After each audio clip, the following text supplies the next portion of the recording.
Madame, monsieur, bonsoir. Merci de suivre Carrefour d'analyse, votre et notre magazine de décryptage d'informations politiques. Eh bien, pour cette semaine, le devoir nous exige de parler l'actualité. L'actualité qui concerne la République démocratique du Congo, en prélude, bien entendu, des élections qui sont annoncées le 23 décembre 2018. Eh bien, on va parler du contour de ce processus électoral. On va également faire le point sur ces nouvelles accusations contre la personne de Moïse Katumbi. Eh bien, toutes ces questions sont à décrypter dans ce magazine qui a le plaisir de recevoir trois invités qui sont avec nous. La majorité, c'est Maître Joseph Moulunda qui nous fait l'honneur d'être sur ce plateau. Maître Joseph, bienvenue. Merci, messieurs les journalistes.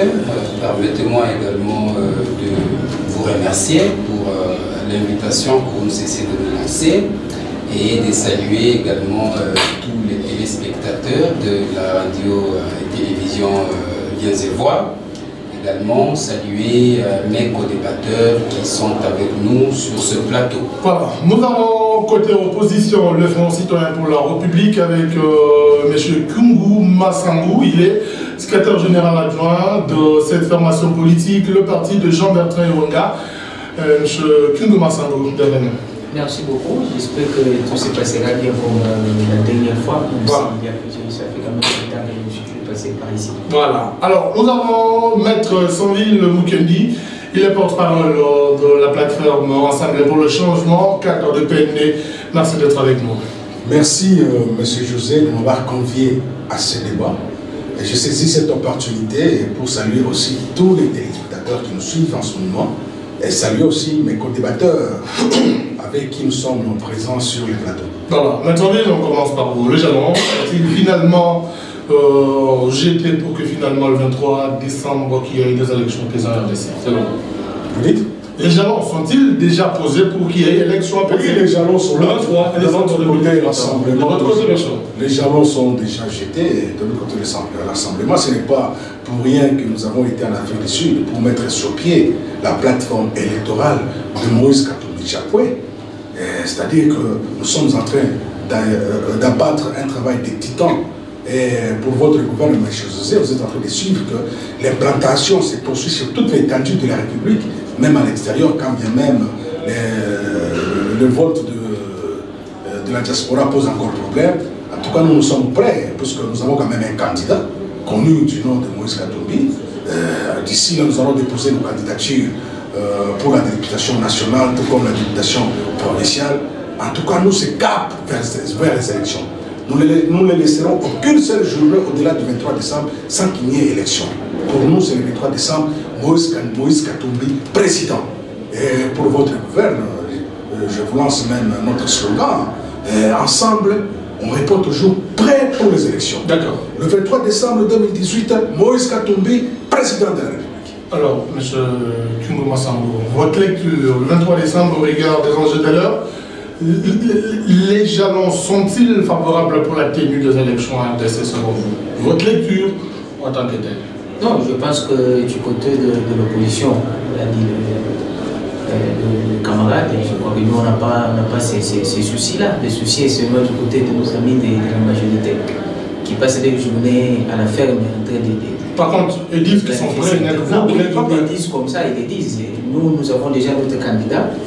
Pas seulement les candidats, le candidat vainqueur, parce qu'il y aura sûrement plusieurs candidats, mais le nôtre, ce sera le vainqueur, Moïse Katumbi Chapwe. Mais c'est du côté de cette majorité-là qu'il n'arrive même pas à se désigner un dauphin. Donc je ne sais pas ce qu'ils font chaque fois. Mais le défi n'est pas à l'ordre du jour. Non, c'est pourquoi nous disons que de l'autre côté, la question ne se pose même plus. Le camarade l'a dit, on a été en Afrique du Sud, nous avons déjà un candidat vainqueur qui gagnera sûrement. Donc, de l'autre côté, le 23, comme il a dit, nous sommes prêts, nous attendons ce jour-là. C'est aux autres maintenant, peut-être avec qui ont sûrement des sérieux problèmes parce qu'ils n'arrivent même pas à se désigner un dauphin. Donc, pour vous, le problème n'est pas à votre niveau, plutôt côté majorité. Oui. Voilà. Alors, M. Joseph Moulunda, votre lecture. Bien, merci beaucoup. Je suis heureux aujourd'hui d'être sur ce plateau avec ceux qui ont crié hier qu'il n'y aurait pas élection, qu'il n'y aurait pas décrispation, ainsi de suite. Ils ont monté sur tous les toits pour prouver à la population congolaise que la majorité ne voulait pas des élections. Voilà, aujourd'hui, c'est un rétro-pédalage. Ils disent qu'ils ont un candidat, chef de guerre, un chef rebelle. Et donc, la majorité présidentielle tient un langage constant. Nous, c'est nous qui voulons des élections dans ce pays. Et nous sommes très préparés. La question du Dauphinat, comme ils le disent, ne se pose pas. C'est une question d'organisation interne. La majorité présidentielle, qui est un corps assez organisé, ce n'est pas un poulailler. C'est peut-être dans ce titre-là que eux pensent qu'on n'est pas prêts pour aller aux élections. Bon, l'opposition, je concède ça. L'opposition congolaise, chez nous, c'est un poulailler à plusieurs coqs dominants. Voyez-vous, aujourd'hui, on parle de Moïse Katumbi. Vous savez qu'il n'est pas le seul. Il y a d'autres candidats. Félix Tshisekedi, Il ne faut même pas les appeler candidats. Je crois que c'est abusif de les appeler candidats. Ce sont des aspirants. C'est la CENI qui confirme la candidature de quelqu'un. Les autres, tous ceux-là qui se disent aujourd'hui, c'est des aspirants à la candidature. Ils sont candidats à la candidature, si je dois me le permettre. Parce que ce n'est pas gagné d'avance. Hein. Ça ne suffit pas de se dire candidat, que l'on le soit exactement. Donc il y a toute une panoplie de conditions édictées dans la loi électorale qu'il faut remplir. Hein. Les autres qui crient déjà victoire avant la compétition, ils se connaissent, ils connaissent leurs conditions. Si candidat vainqueur. Candidat vainqueur, de quelle nationalité? Congolaise, je ne sais pas. Chef militaire, chef rebelle. Vous avez signé quoi en évoquant toutes ces choses déjà de l'entame? Vous savez. Il y a des choses qu'on décryptera déjà. Oui, tout à fait. Le décor tel qu'il est planté aujourd'hui, la population sait de quel côté on aime les élections. C'est à la majorité présidentielle qui est respectueuse des textes de la République démocratique du Congo. Vous avez dernièrement suivi qu'il y a fin de dédoublement des partis politiques, ça fait partie des mesures de décrispation. Il y a aujourd'hui la promulgation de la loi électorale, enfin la loi sur la répartition des sièges. Le chef de l'État l'a promulgué les 8 derniers, je crois, si ma mémoire ne me trahit pas. Et donc, la CENI, aujourd'hui, l'audit est en train d'être fait de manière transparente. Il y a des délégués de l'OIF, de l'opposition, de la majorité de la société civile. Donc, la raison ou la rationalité, le vouloir, la volonté de la tenue des élections dans ce pays est du côté de la majorité présidentielle. Et de l'autre côté de l'opposition, c'est des gens qui, à un certain moment, se victimisent, connaissant leurs conditions. La victimisation par rapport au cas, par rapport aux faits ou par rapport à la décrispation qui est aujourd'hui. Monsieur le journaliste. 30 secondes, c'est le décor que vous plantez. Tout à fait. Lorsque je fais ce qu'on appelle le syncrétisme philosophique par rapport aux déclarations des amis d'ensemble, surtout, vous avez Délice Samba qui dit on va recourir aux gros moyens, vous avez Olivier, ainsi de suite. Donc, vous sentez qu'il y a une peur bleue qui s'installe dans leur camp, surtout qu'ils savent que la majorité, c'est une machine terrible qui va d'ici peu gagner toutes les élections et à tous les niveaux dans ce pays. On parle déjà de cette question élection qui va de pair avec la question de la décrispation politique. L'opposition est-elle d'accord avec ce qui est tout, qui est en train d'être appliqué pour prouver finalement qu'il y a des crispations, que le peuple puisse aller aux élections? J'ai suivi avec une attention soutenue mon débatteur Mulunda. Je suis un peu déçu quand il me parle que c'est le pouvoir qui est prêt pour les élections. Moi je suis un peu déçu parce que les gens qui sont prêts pour les élections doivent avoir un dauphin. Parce que nous ne sommes qu'à un mois. C'est une question interne. Nous ne sommes qu'à un mois du dépôt de la candidature. Nous avons déjà un candidat qui s'est même proclamé il y a très longtemps. Et il revient, il est dans ses libertés là de se prononcer candidat. quand on parle de la décrispation, j'estime que M. Christian ne vit pas dans ce pays. La décrispation parle de la libération des prisonniers emblématiques. Jusqu'à preuve du contraire, Muyambo Kiassa, le bâtonnier, Franco Diongo et les autres croupissent toujours à la prison de Makala. Nous avons les médias de l'opposition, pour ne pas les citer ici, à Lubumbashi, V4, Mapendo, Nyonta et l'autre RTLJ du bâtonnier Muyambo demeurent toujours fermés. Si vous faites la ronde vers la commune Kenya, le directoire de l'UNAFEC est encore assiégé par les policiers. Il n'y a pas une semaine, en réunion de salon, chez le coordonnateur de l'ensemble Grand Katanga, on y a trouvé des policiers armés lourdement. Le dimanche dernier, à l'église Sainte-Marie de la Basilique à la commune Kenya, il y a eu plus de 500 militaires. Vous voulez dire quoi? La décrispation des laissez-moi parler. 500 militaires. Au moment où on est en train de tuer la population, les paisibles citoyens. C'est de ce côté-là que la police devait préserver leur énergie pour sécuriser la population. Monsieur José, ça c'est se moquer de la population. Pas tard qu'aujourd'hui matin, à 3 h du matin, on a encore tué. Du côté des golfs Mubanzo, on a encore tué. Où est cette police-là? Est-ce que cela va de faire avec la décrispation politique? Oui, parce que la police-là doit savoir sécuriser. Parce que les gens qu'on est en train de tuer, ce sont des électeurs. Les femmes qu'on est en train de violer, ce sont des électeurs. Ils doivent être sécurisés. Nous ne pouvons pas passer les élections dans un climat belliqueux. Maître-Ville, que faudra-t-il faire pour qu'il y ait des crispations? Et au-delà de ça, vous évoquez la question de la crispation régulièrement. Et au-delà de ça, de l'opposition. On parle de rétropédalage. Mais je suis un peu sidéré quand on parle de nous des rétropédalages. Est-ce que les gens qui ne veulent pas les élections peuvent se réunir en Afrique du Sud pour mettre sur pied une plateforme électorale? Je me pose une question.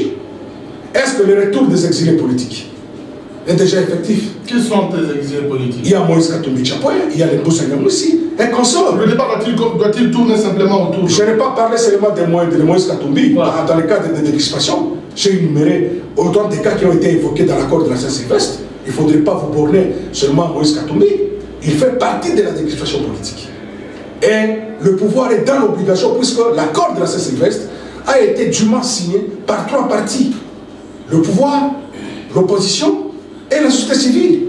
Et lorsque vous prenez un engagement, vous devez vous exécuter. C'est là où nous voyons... Vous voulez dire que le pouvoir ne respecte pas c'est là où nous constatons, son engagement? Oui, tout à fait. Le pouvoir ne respecte pas son engagement. Oui, c'est là où nous constatons la médiocrité des gens du pouvoir.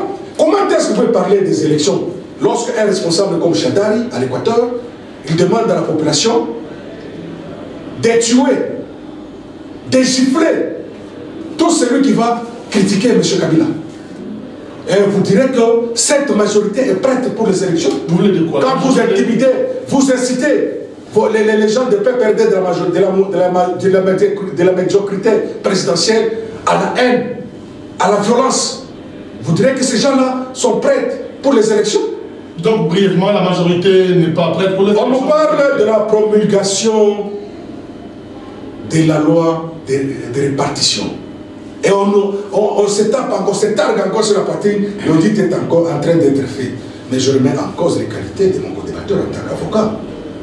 Quand est-ce que l'audit est fait? L'audit n'est pas fait en aval. L'audit doit être fait en amont.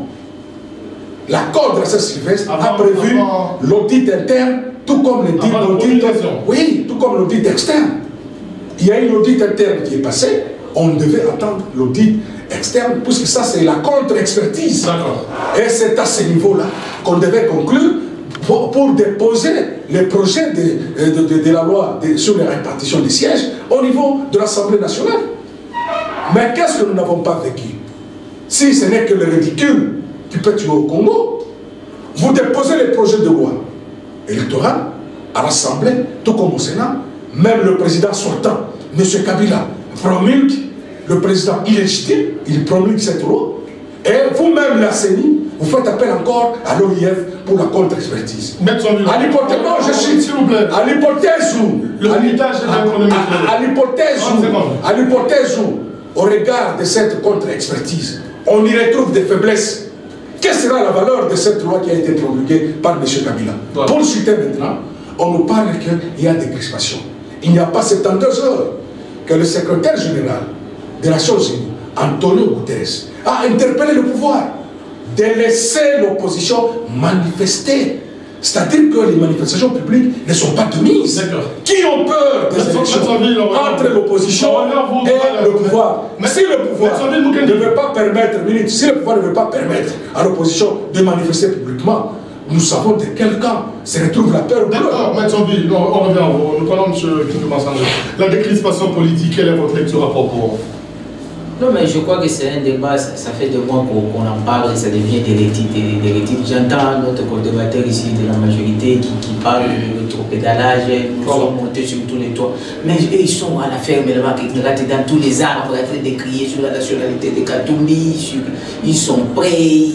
Mais c'est pas possible, monsieur, un minimum de respect vis-à-vis de nos téléspectateurs. Il faut vraiment qu'on ait un minimum de respect vis-à-vis de nos téléspectateurs. Ils ne sont jamais prêts, ils ne seront jamais prêts, parce que pour eux, ils veulent instaurer une dictature participative. Et du moment où nous disons que nous n'allons pas contribuer à l'installation d'une dictature participative, vous le voyez dans tous les arbres. Qu'est-ce que ça veut dire, dictature participative? Ils veulent faire des Kabila un président à vie avec notre accord. Nous disons, nous, on ne participe pas à cette supercherie, c'est une escroquerie politique. Donc je voudrais juste demander à notre co-débatteur qu'il comprenne une chose. Ça ne sert à rien pour des gens qui ont été sur le banc de l'école ou qui ont eu à peiner pour terminer leurs études avec des minervats dans les difficultés, de soutenir quelqu'un qui vous conduit comme ça à l'abattoir politiquement. Donc la décrispation, les camarades viennent de le dire ici. Quelle décrispation? Quelle décrispation vont-ils nous parler? Vous voulez dire que la décrispation n'est pas démise? Non, elle n'est pas démise. Elle n'est pas démise. Nous disons que nous allons aller aux élections. Mais à chaque fois, nous essayons de recadrer nos amis qui sont des véritables déviants politiques. Finalement, nous nous demandons qu'est-ce qu'il faut faire avec eux, s'il faut organiser des délivrances collectives à la ferme Kingakati qu'on les délivre et tout, mais ce n'est pas possible. Parce que nous disons, nous sommes d'accord pour aller aux élections. Les camarades viennent de le souligner ici. Comment vous pouvez promulguer une loi électorale et puis vous demander qu'on vienne encore faire auditer les fichiers électoraux? Donc il fallait commencer par l'audit avant la promulgation. C'est pour vous dire que ces messieurs-là, ils ne sont pas prêts. Ils sont dans tous les arbres là-bas en train de s'amuser à la ferme au lieu de faire les choses sérieusement. Pourtant, la majorité dit être prête pour aller aux élections. Ils ne sont, je vous dis, je le prends en mot, ils n'auront pas de dauphins et ils ne seront jamais prêts parce que depuis 2016, ils auraient dû nous organiser des élections. Ils ont géré pendant 5 ans. Pourquoi ils n'ont pas organisé ces élections? Et c'est aujourd'hui qu'ils vont nous dire 5 ans, 6 ans, 7 ans après maintenant qu'ils sont prêts. S'agissant de notre candidat, j'ai entendu mon co-débatteur ici poser des questions de nationalité, mais franchement, j'ai l'impression de voir un très mauvais film. Un mauvais scénario, un mauvais producteur, un mauvais réalisateur, un mauvais distributeur. Oui, c'est un très mauvais film que la majorité nous propose. Pourquoi parler encore de cette histoire de nationalité? Pourquoi ils soulèvent cette histoire-là? C'est parce que tout simplement parce qu'ils n'ont plus rien à dire. Quand ils parlent des candidats chefs rebelles, des candidats ceci, non mais messieurs, ils oublient que dans leur camp, l'histoire nous rappelle que dans ces pays, on sait qui sont venus, qui est venu comment, qui a versé le sang. C'est pas Moïse Katumbi Diapoy. Donc je crois que c'est un débat qu'il ne faut plus soulever, que nos amis essaient d'être un peu sérieux. Ces pays appartiennent à tout le monde, ce n'est pas une ferme. Alors, on confond la puisque nous parlions tout à l'heure de la décrispation, Metzonville a dit que l'accord de la Saint-Sylvestre n'a pas été respecté. Qu'est-ce qu'il faut pour que cet accord soit respecté à quelques mois de la tenue des élections? Ce qu'il faut, il faut appliquer tous les dispositifs de cet accord-là. Ça ne demande rien du tout. Notamment cette question de décrispation. Mais oui, pourquoi est-ce qu'on devait... Pourtant, il y a des gens qui sont en conflit avec la loi. Pourquoi les mettre dans le lot? Qui est en conflit avec la loi? Qui est en conflit avec la loi? Votre co-débatteur va vous le préciser tout à l'heure. Qui est en conflit avec la loi? Nous leur demandons seulement, c'est un texte qu'ils disent, on n'a pas besoin de les ramener sur le banc de l'école pour leur lire ça. Ils peuvent lire eux-mêmes et appliquer. C'est tout. Pourquoi est-ce que nos amis, je ne sais pas pourquoi ils s'appellent même majorité, ça m'est toléré. Pour nos amis de la majorité, un document qu'ils ont, qu'ils peuvent lire facilement, et calmement à la ferme, et venir nous l'appliquer, c'est tout. Mais à chaque fois, il revient de cette histoire, il y a des crispations, nous sommes prêts, nous voulons aller aux élections, il y a ceci, il y a cela. Quand ils interdisent les manifestations publiques des opposants. Mais vous voyez M. Chadari qui est parti en tourisme là-bas à l'Équateur. Mais si aujourd'hui, l'opposition dit de faire la même chose, vous verrez, ils feront tout pour empêcher cela.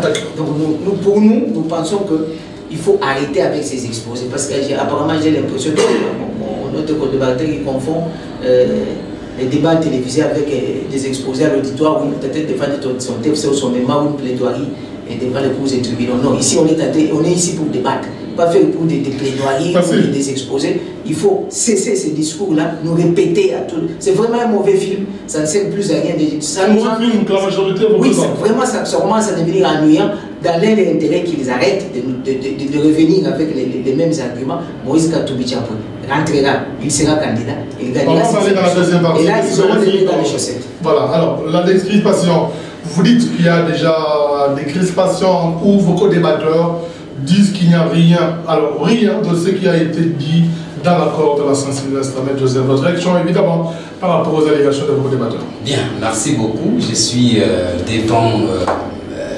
deux aînés. J'ai pensé que sincèrement je serais également édifié.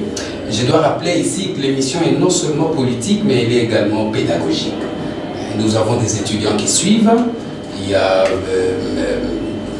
la population nous regarde. Toutes les couches de la population. Nous avons le devoir, en tout cas l'ultime devoir, de faire en sorte que nous, l'élite politique, si ils font partie eux aussi, à véhiculer des vertus et non des contre-vérités qui risquent de vous disqualifier sincèrement et de faire de vous, excusez-moi l'expression, des personnes ridicules. Alors, répondez à ma question. Je voudrais dire, qu'est-ce que je veux dire? Répondez à ce qui a été dit par quand les aînés disent que l'audit devait venir après, avant plutôt à la promulgation de la loi électorale, la loi sur la répartition des sièges, c'est aberrant. Il n'y a aucun texte de la République qui le dit. Aucun texte de la République qui le dit. Suivez le calendrier électoral, ça c'est très aberrant. Et ensuite l'audit n'est pas suspensif. On ne peut pas suspendre la promulgation de la loi à l'audit. Alors, c'est cela le cas. Vous continuez. Attendez, je peux continuer. Une minute s'il vous plaît. Et je dis, sinon je risque d'oublier. Je suis obligé finalement de me comporter comme un enseignant, sincèrement. On a promulgué la loi sur la répartition des sièges, l'audit va venir. Il y a lieu de proposer une loi rectificative au cas où, n'est-ce pas, les résultats de l'audit interne différaient de l'audit externe. C'est cela la démarche démocratique. C'est même ça la démarche juridique. À vous, chers aînés, vous êtes de surcroît d'ailleurs des juristes. Il y a possibilité de proposer une loi rectificative. C'est comme ça que ça se passe. Je rappelle que tous trois sont des juristes. Allez-y. Je reviens. Quand ils disent la décrispation n'est pas en marche, encore une fois, sincèrement, l'analphabétisme n'est pas du côté de la majorité présidentielle. L'analphabétisme est à la tête de l'ensemble pour le changement. C'est pas, ça veut dire tout simplement que la majorité est lucide. Nous sommes des personnes, elle est composée des gens qui ont étudié, qui sont allés à l'école et qui comprennent ce que c'est la décrispation. Parce que pour rappel, on a cité Moïse Katumbi comme un exilé politique. Ça m'étonne. Disons la vérité à la population. Vous voulez dire quoi? Moïse Katumbi est allé dans une civière. Nous l'avons vu tous dans une civière ici à l'aéroport international de la Loano sous prétexte qu'il était malade. Et donc, nous attendons jusqu'à ce jour. Il avait dit, quand il arrivait à Londres, qu'il a inhalé les poisons. On l'aurait empoisonné et qu'il mettrait à la disposition du public son bulletin médical. Jusqu'à ce jour, messieurs les journalistes, ces bulletins est non seulement invisible, il devient inaudible même. On ne sait même plus, les médecins, s'ils comptent à les confectionner dans son cabinet de médecine à Londres. Alors s'il n'est pas possible, Moïse n'est pas concerné par la décrispation. Ils sont concernés par la décrispation finalement. Moïse Katumbi doit rentrer, s'il estime que c'est dans son pays qu'il rentre. Il va se retrouver dans la condition qui était la sienne à son départ. Donc il y a pas... Devant la justice. Ah ben pourquoi pas? Devant la justice. Il doit répondre, il doit prouver qu'il est innocent. Donc, c'est pas un acharnement comme l'opposition le dit, un acharnement sur sa personne parce qu'il est déjà prononcé comme candidat à la prochaine élection. Comme on fait son lit, on se couche, messieurs les journalistes. Moïse Katumbi est en train de payer le prix de ses propres turpitudes comportementales. Excusez-moi, c'est ce que je dois dire. Parce que lorsqu'on est un homme politique, on doit être prudent. On doit éviter des déclarations intempestives, des déclarations incontrôlées. On doit éviter. Qui oublie le passé de trafiquant d'armes de Moïse Katumbi? Qui l'oublie? Les Congolais ils le savent, non? Tout le monde sait que Moïse Katumbi c'est un ancien. Il y a eu un procès à l'époque. Alors quand on dit que quand on veut le blanchir ici, c'est quoi là, le ridicule dans notre pays? On pense que sitôt qu'on bascule vers l'opposition, tout devient blanc comme neige. Non, vos erreurs vous rattrapent. Et ce que Moïse est en train de subir aujourd'hui, c'est le fruit de ses propres turpitudes comportementales. Je le souligne. Et donc, pour nous, je renchéris en disant, la décrispation est à marche. Il a cité l'UNAFEC ici. Est-ce que Maître Sombi ne sait pas que l'UNAFEC est déjà revenu à honorable Gabriel Kungou? Il y a des gens à la majorité qui ont perdu. Et lorsque ceux de la majorité perdent, là la justice est bonne. Et quand la justice doit aussi faire en sorte que ceux qui sont à l'opposition subissent, elle devient un féodé, elle devient à la botte de...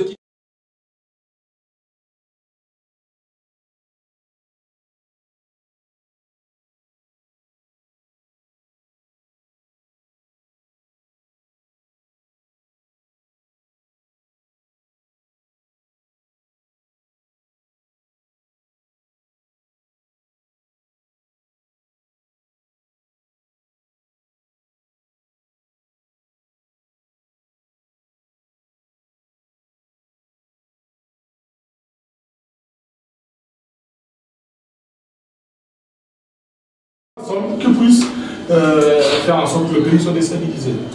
J'estime qu'avant de venir à votre question, j'aimerais un peu recadrer mon confrère, parce que l'analphabétisme politique se situe du côté de la majorité. Nous, au moins, nous connaissons là où a appris Moïse. Il nous a même brandi son diplôme d'État. Mais de l'autre côté, le sommet, on ne sait pas là où ils ont appris. S'il y a des tueurs, des guerriers, ils sont venus du côté de la majorité. Nous savons celui qu'on nous a amené dans les paniers par les Rwandais avec les armes. Et c'est lui qui s'est targué sur la poitrine que j'ai pris le pouvoir par les armes. Je vais quitter ce pouvoir par une balle dans la tête. Moïse n'a jamais parlé de balles. Alors c'est de ce côté-là que se retrouve l'analphabétisme politique et l'ignorance politique. Moïse a au moins eu à étudier. Répondez à ma question. Et il a appris à Capolo. On dit aussi de l'autre côté, où est-ce que le président a appris? Revenons dans les idées, répondez à ma question. Oui, dans les idées, c'est quoi? On nous parle des imputations, de l'incrimination de Moïse Katumbi. Vous savez que nous sommes à la 6e incrimination. Premièrement, Moïse, spoliation. Au moment où M. Katene Katoto l'a déclaré tout haut que cette maison lui appartenait. Deuxièmement, et vous savez que même la juge est en exil à Paris, parce qu'elle a été forcée de rendre un jugement bidon. Des deux, on nous a parlé des mercenaires, 600 mercenaires, des Sud-Africains, des Américains. Jusque-là, M. Tamé Mwamba n'est pas encore parvenu à montrer même un mercenaire sud-africain, ni un mercenaire américain. Par contre, c'est lui qui est sous l'œil de la justice américaine, puisque le monsieur américain lui a déjà intenté un procès au niveau des États-Unis d'Amérique. Troisième incrimination, nationalité. Mon cher frère, sont quand même sérieux. Moïse Katumbi, il fait partie des gens qui sont nés en 60, 74, tout ça. Tu connais José, l'hindou là qu'on appelle Tchancho. Hein? Toi tu viens avec les Banamoureng. Tu viens, tu veux chasser, tu veux chasser ceux-là que tu as trouvés au pays comme M. Moïse Katumbi n'a jamais changé. M. Moïse Katumbi n'a jamais eu une deuxième nationalité. C'est le pouvoir qui devait brandir cela. Et on a dit qu'il y a déjà l'ouverture d'une information judiciaire à l'endroit de M. Moïse Katumbi. Nous ne savons même pas à quel niveau se situe l'évolution de ces dossiers-là. De 4, il y a eu maintenant le problème de Johnny Chibango. oh, Moïse serait derrière John Tchibangu. D'après la déclaration d'un général de la DENIAP. Mais les avocats de John Tchibangu sont passés. Ils ont dit que John Tchibangu n'a jamais allégué de tels faits. Maintenant, en dernier lieu, c'est le problème d'un monsieur Ibrahim. Un monsieur qui a mis 18 mois à la DENIAP. On nous dit que c'est en février. Au mois de février, c'est alors que l'accord était signé. Je vais conclure. Voilà. Est-ce que vous pouvez comprendre? Un monsieur qui a convoqué un conclave en Afrique du Sud pour sa plateforme électorale et recourir aux armes. J'estime que du côté de la majorité, il y a des débiles mentaux, en commençant par M. Chadai, qui est un débile mental, qui déraisonne à tout moment. Je ne peux pas comprendre, monsieur. On nous dit que M. Moïse est trafiquant d'armes. Mais depuis longtemps, c'est trafiquant d'armes. Ah, il a géré la grande province du Katanga. Ah, il a géré, il fut même le président interfédéral de PPD. C'est trafiquant d'armes. Comment est-ce que cette majorité pourrie ne lui a pas intenté un peu ça? Juste s'il vous plaît, le militage. Oui, maintenant, j'atterris. Et vous savez que... Non, c'est ça l'erreur de nous les Congolais. Nous pensons que nos diplômes suffisent pour venir faire de la politique. Non, la politique, c'est ça, c'est des règles, des principes. Et ici, nous vous demandons de respecter ces règles et des principes.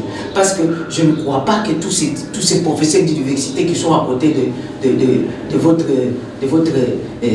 gourou politique, qui est M. Kabila, ils n'ont pas mérité leur diplôme. Mais on sent que ces messieurs-là, ils ont des terribles insuffisances. Donc je vous demanderai de cesser de vous présenter en pédagogue. La population katangaise et congolaise ne vous demande pas d'être des pédagogues. On vous demande de respecter les lois de la République, d'appliquer l'accord et allons aux élections, allons choisir désigner un dauphin. Vous, au lieu de vous réunir à Kingakati désigner un dauphin, vous venez faire de la pédagogie ici. C'est pas possible. Alors, par rapport aux accusations de quand le candidat, la plateforme ensemble, vous ne voyez pas que toutes ces accusations peuvent l'écarter de la présidence de la République parce que, à la lumière de choses, vous ne pensez pas que ça risque d'être une réalité? Vous savez ce qui me fait rire dans cette histoire? C'est que j'ai l'impression que ceux qui viennent parler de Moïse Katumbi, ceci, notre candidat ne reviendra pas, notre candidat trafiquant, comme il est dit. C'est comme si, au stade ici, Kamalodo, on voit Katumbi quand il était ici en train de vendre les armes dans ces stades-là. Alors je ne sais même pas où est-ce qu'il a exercé cette histoire-là de trafiquant d'armes. Et comme il a dit les camarades ici, bon, il a été gouverneur ici, il a été président interfédéral du PPD. Bon, subitement, ces gens-là, ils ne déliguent pas pour nous dire que bon, c'est un trafiquant d'armes. Maintenant, bon, voilà, il dit qu'il est candidat président de la République, on nous dit qu'on nous sort subitement, il est trafiquant d'armes, il est italien. Mais monsieur, franchement, quand vous regardez Katumbi, le faciès là de Katumbi, vous voyez un Italien, franchement, vous voyez un Italien. Je vous dis, c'est un mauvais film, ils ont de mauvais scénaristes. Nous sommes convaincus qu'il reviendrait, c'est la candidat. Tout cela ne fait mal pour nous. Mais votre rédacteur vous dit qu'il rentre et qu'il fasse, qu'il vienne faire face à la justice. C'est qui me non, mais je vais essayer d'être aussi intelligent que lui, que nos amis de la majorité. Quand nous leur disons, présentez-nous votre dossier, qu'est-ce qu'ils nous disent? Non, c'est une question de stratégie interne. Maintenant, pour notre candidat, ils veulent nous l'imposer, qu'ils rentrent quand ils veulent. Mais quand nous vous disons non, sortez, au lieu de vous préoccuper de vous choisir un dauphin que vous n'aurez même pas, mais vous préoccupez du retour des Katumbi. Nous disons qu'il va rentrer, il rentrera, il déposera sa candidature. Donc pour le reste, je vous dis encore une fois que nos amis cessent de nous répéter les mêmes histoires, les mêmes chapelets, les mêmes accusations. La population commence à se fatiguer, à s'ennuyer de vos histoires. Parce que demain, vous allez l'accuser d'avoir continué à la crucifixion du Christ. Je ne sais pas, après demain, vous allez dire qu'il a détourné l'avion. Bon, on ne sait même pas. D'accord, on revient à vous. Maître Joseph Levelu, nous n'avons plus suffisamment de temps. Je vous donne le temps de réagir par rapport aux allégations de votre collégateur avant qu'on aborde la dernière question. Merci beaucoup, monsieur le journaliste. Quand nous disons que l'émission est pédagogique, ça signifie tout simplement qu'il faut édifier. Ce n'est pas parce qu'on est politique qu'on doit, n'est-ce pas, se vertuer à débiter des contre-vérités qui finalement n'édifient pas. Donc, pédagogie, ça signifie qu'il faut édifier parce que nous sommes en train de dire que nous puissions édifier la population. Ça, je crois que c'est retenu pour dire. Et moi, je suis très mal à l'aise quand nous devons, n'est-ce pas, focaliser toute notre réflexion autour d'un personnage, d'une personne, Katumbi soit-il. Et ils disent ici qu'il n'a jamais eu la deuxième nationalité. Mes chers amis, soyez honnêtes, ça ne vous coûte rien d'être honnête. C'est un délit, il y a lieu de les réparer et de recouvrer sa nationalité. Jeune Afrique, depuis quand Jeune Afrique est de la majorité présidentielle, Jeune Afrique qui a révélé au monde entier que Moïse Katumbi a pris depuis l'an 2000 jusqu'en janvier 2017, il était 17 ans durant un sujet italien.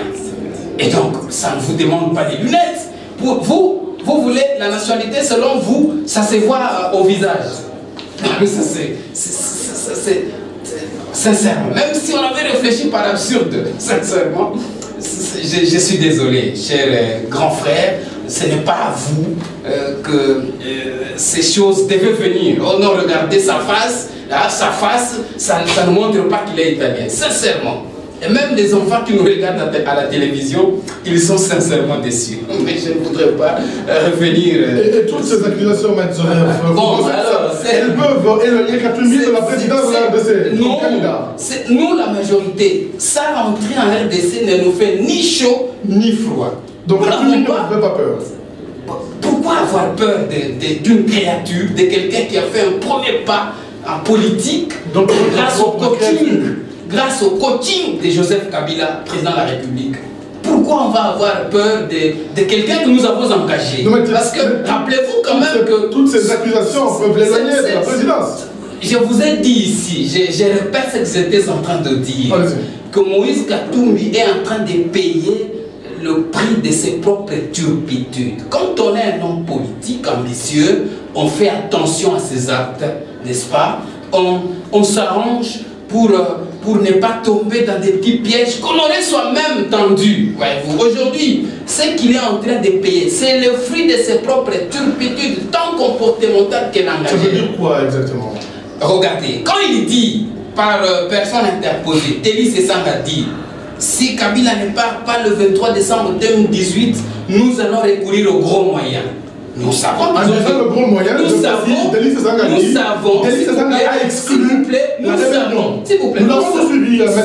nous savons qu'ils ont des gros moyens financiers. Ils ont les moyens financiers. Quand il dit nous allons recourir aux gros moyens, en tout cas, ce n'est pas fini. Moïse Katumbi lui-même, il dit ceci: si Kabila ne part pas, je prends l'opinion à témoin, qu'on ne nous condamne pas par après. Écoutez, c'est un genre de déclaration. Ça laisse libre cours à tout le monde de deviner ce que ça veut dire. Et lorsqu'il y a des aveux, selon son interprétation personnelle. Oui, pourquoi pas? Parce que aujourd'hui il y a des aveux. Il faut retenir que notre monsieur a fait des aveux. Il dit, il était en contact avec des émissaires de monsieur Katumbi. Vous savez que je suis encore une fois obligé de rappeler aux éminents confrères qui sont ici. En matière pénale, la procédure est inquisitoire. Les magistrats du parquet peuvent se saisir à tout moment. Parce que le monsieur a dit qu'il a eu à être contacté par des émissaires de Katumbi en Ouganda. Des émissaires de qui a dit? Notre monsieur, des émissaires de monsieur Katumbi. Ah voilà, c'est monsieur Ibrahim qui l'a déclaré, il a fait des aveux. Mais on dit, et quand nous faisons, je vous ai dit, il était en détention. Non, il a donné des dates. Il a donné des dates. Renseignez-vous, vous êtes journaliste. Faites le recoupement, vous allez vous rendre compte des dates qu'il a avancées. Et lorsque nous faisons finalement le syncrétisme philosophique, on prend la déclaration de Sesanga, on prend la déclaration d'Olivier Kamitatou, on prend la déclaration de Katumbi lui-même, on associe tout cela aux aveux du monsieur. Il y a lieu de se dire, par rapport au passé sulfureux de notre chef rebelle, qui est trafiquant d'armes, il y a lieu de se dire, il est en train de concocter quelque chose pour déstabiliser la nation. Et l'article 64 de la Constitution, dans son alinéa premier, dit, expressis verbis, que la prise de pouvoir par les armes, c'est une infraction imprescriptible contre la nation et l'État. Monsieur le journaliste, nous avons déjà dépassé cette étape de prise de pouvoir par les putsch, par des rébellions. D'ailleurs, je dois vous dire ici... Vous allez chuter dans une minute. On vous reproche ici par M. Kyungu de pouvoir installer une dictature participative, qu'eux ne veulent pas participer. Bon, l'installation de la dictature, en une minute, rapidement. Ça dépend de la définition. Tout dépend de la définition qu'il donne à ce qu'il appelle dictature participative, si je dois bien le dire. Parce que moi je sais, il le sait aussi, que si Joseph Kabila est là, chef de l'État, c'est grâce à la Constitution qui dit il ne cède le pouvoir qu'à un autre président effectivement installé. C'est l'article 70 alinéa 2. Il le sait. Et même ceux qui sont allés au dialogue de la Saint-Sylvestre, au dialogue de la Cinco, se sont convenus de respecter la Constitution. 30 secondes. Donc, au jour d'aujourd'hui, je dois revenir encore un peu sur les allégations portées contre Honorable Chadari. Sincèrement, Chadari a un droit de réponse. Hein, et quand vous dites il incite les gens à la haine, et ainsi de suite. Bon, sincèrement, entre nous soit dit, vous clamez chaque jour la liberté d'expression, et dans ces pays on a muselé, les gens ne parlaient plus. Nous avons subi au Rwanda, quand notre chef rebelle est allé à la fondation.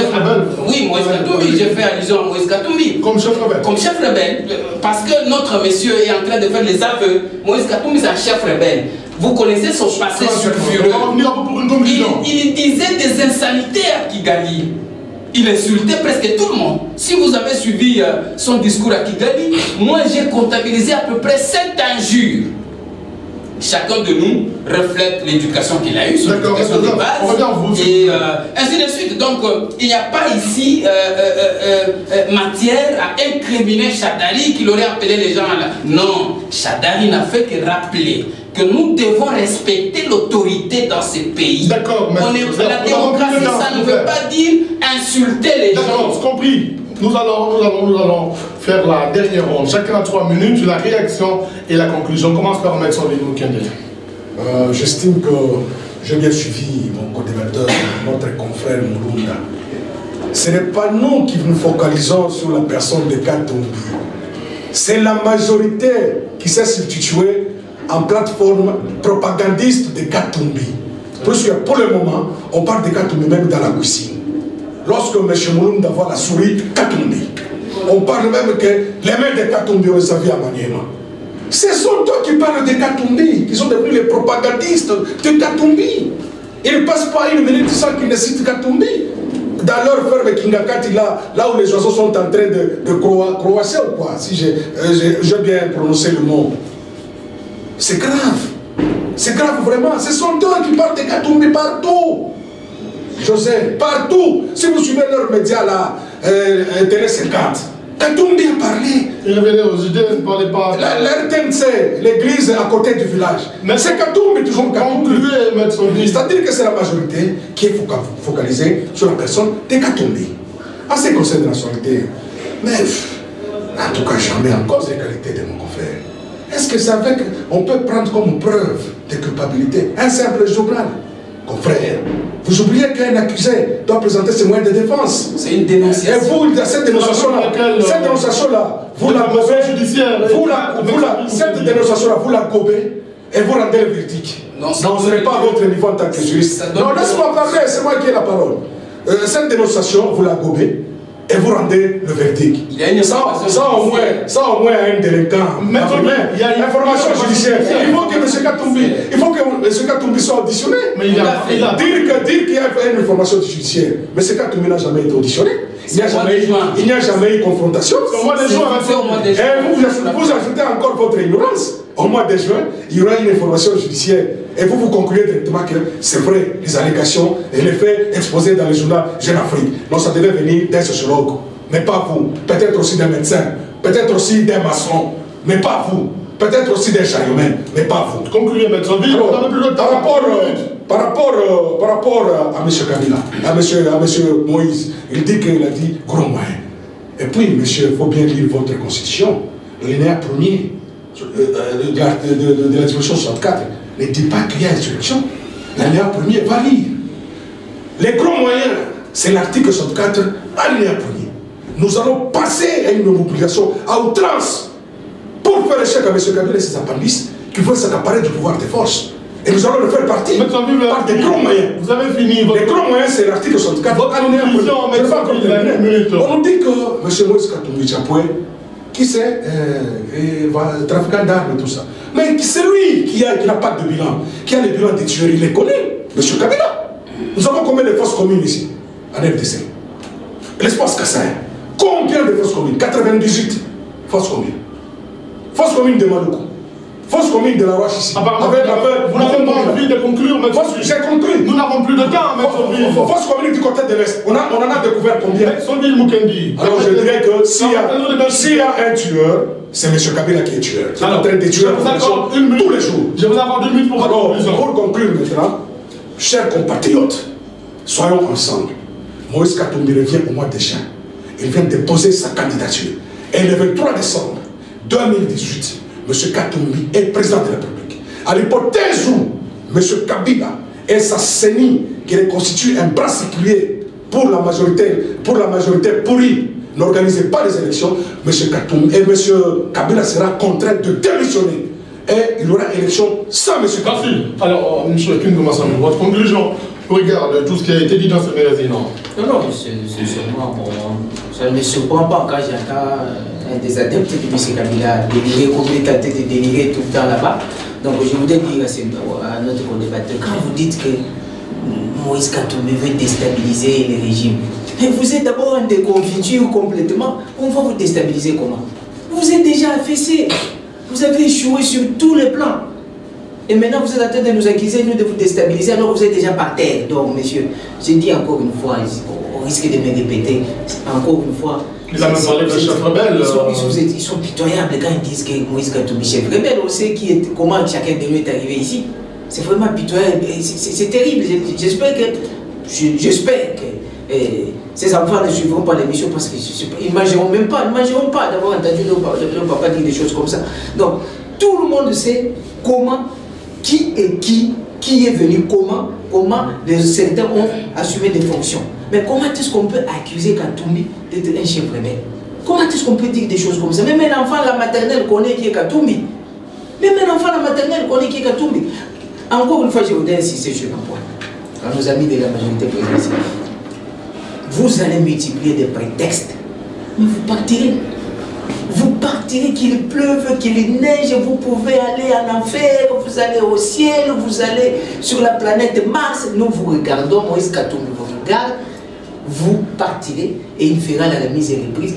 Nous vous donnons cette chance-là à votre... Vous voulez dire qu'à l'opposition, il y a Katumbi qui peut prétendre passer comme président de la République? Attendez, alors qu'il y a notre débatteur ici, il a passé toute l'émission à ne parler de Katumbi, ceci, Katumbi, il le voit même au lit, il le voit quand il mange, il le voit quand il prend son bain, il le voit quand il plaide. Donc en fin de compte, nous avons compris les choses. C'est que nos amis de la majorité, ils ont peur de Kabila. Mais tous veulent voir Katumbi président. Voilà la seule vérité. Il sait, il ne peut pas le dire, il a peur d'être fouetté à Kingakati.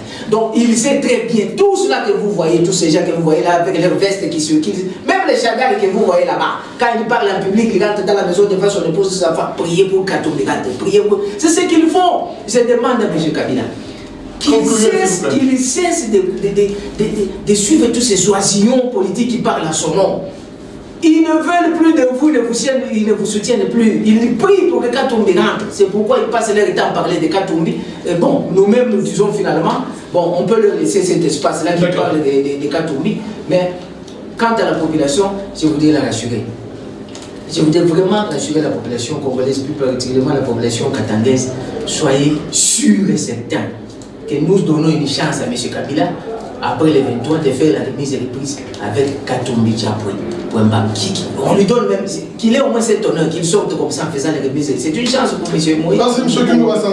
Kabila de faire la remise et reprise avec notre candidat. Quant à nos amis de la majorité, s'il vous plaît, en matière de scénario, vous êtes tellement médiocre que essayez même d'écrire des chansons, peut-être que ça vous ira aller chanter. Bien, on va terminer par vous, Maître Joseph Bologa, votre conclusion en 3 minutes. Merci beaucoup, monsieur le journaliste, pour encore une fois l'occasion que vous me donnez de conclure cette émission.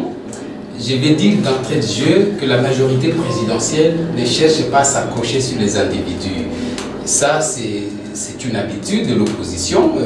Je rappelle à mon aîné Massangou que son président, Iwanga, a eu à décevoir Vital Kamerhe, dont il était secrétaire général, pour aller s'accrocher à Moïse Katumbi à Genval, alors que son parti INC ne l'avait pas mandaté à l'époque. C'est comme ça qu'il est en train de chercher à s'effrayer une place au soleil que Moïse Katumbi. Et donc pour nous, la majorité présidentielle, nous sommes très à l'aise avec notre chef, le camarade Joseph Kabila, président de la République, et nous sommes en train de nous préparer pour les élections. Pour le nom de Katumbi qui est cité, sincèrement, ça ne nous dérange pas nous, parce que ce n'est pas nous qui le citons, on n'en a même pas besoin. Vous savez, quand le diable a été expulsé du ciel, il n'est jamais revenu comme un justicier, voyez-vous. Donc il est toujours en train d'errer à travers le monde, en train de hanter les gens. C'est comme ça que les églises sont là pour les chasser chaque jour. C'est comme ça que Moïse Katumbi aussi, il est en train d'errer comme quelqu'un qui est en déphasage avec lui-même. Donc nous... Vous l'appelez chef rebelle Tout à fait, parce que les preuves sont en train d'être étayées, voyez-vous. C'est vrai, aujourd'hui, aussi longtemps qu'il ne s'est pas encore justifié, nous nous contentons, n'est-ce pas, de allégations. Et nous regardons aussi son passé sulfureux de trafiquants d'armes, avec les aveux qui sont faits par notre Ibrahim, notre monsieur Ibrahim, le détenu, et les autres déclarations de ces acolytes. J'ai cité Sanga, j'ai cité Jean-Bertrand de la candidature à la présidence. Nous avons une constitution dont il demande le respect. L'article 10 de la constitution consacre l'exclusivité de la nationalité congolaise. Il y a aussi la loi électorale. Et donc, ne sera candidat que l'homme ou la femme qui va se comporter en harmonie avec les lois de la République et surtout la loi mère, la loi fondamentale qu'est la Constitution de la République. Donc les amis, il ferait mieux de se chercher quelqu'un d'autre que de passer leur temps à sucer notre monsieur. Laissez-le tranquille, en exil ça coûte cher. Aussi longtemps que vous les sucez comme ça, il va mourir pauvre. Vous risquez de l'appauvrir et il va manquer à léguer quelques biens à sa famille. Donc soyez vraiment pitoyable envers Moïse Katumbi. Trouvez-vous un autre candidat et laissez Moïse Katumbi préparer l'avenir de sa famille. Sinon, vous allez l'appauvrir. Voilà. Madame et Monsieur ce magazine se referme. Merci à vous tous de l'avoir suivi. Merci à Maître Joseph Mulunda qui représente la majorité présidentielle. Maître Sanville Mukendi, cadre de PND. Il représentait bien entendu la plateforme Ensemble pour le changement où il est porte-parole. Merci à Monsieur Kyungu Massangou, dit Directa. Il représente le Front Citoyen pour la République où il est le secrétaire général adjoint en ce jour à Lubumbashi. Merci à vous tous de l'avoir suivi. Merci à Marcelin Ilunga qui était devant les caméras pour nous réaliser Carrefour d'analyse, votre magazine de décryptage d'informations politiques, passe dimanche à 21h, la rediffusion lundi 14h. A tout à l'heure mesdames, à tout à l'heure messieurs.